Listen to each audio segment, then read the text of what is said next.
Hi lovely, so today I want to make beans. So I saw this method, I said let me try it. So I finished selecting my beans, about to wash my beans.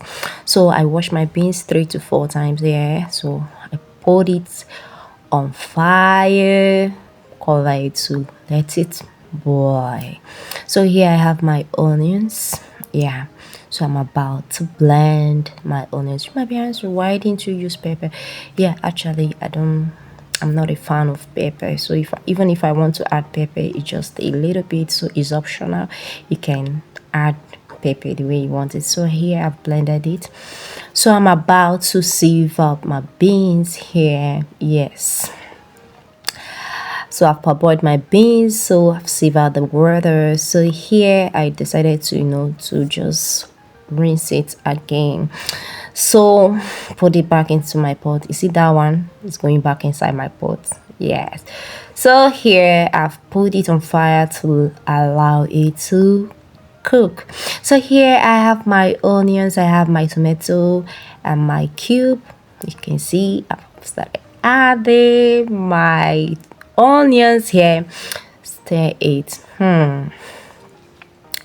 It's my first time of trying this method, sha. So here I'm adding my tomato.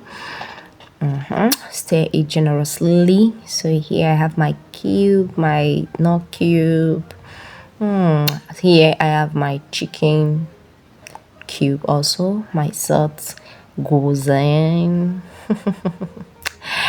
So I stir it generously. I have my crayfish. I don't know how many of you that love crayfish. I love crayfish so much. So here I've added my crayfish. I stir it generously. So here I have put in the sauce.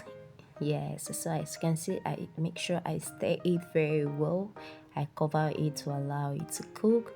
So here, as you can see, the beans is bubbling. I just stir it. Test it to check whether if there is salt still here. I've opened it. Our beans is ready. My lovers, our beans is ready. Please get your plate so you can have your chair. So yes, here is ready to serve. Get your plate, get your spoon, and let's eat. Thanks for watching.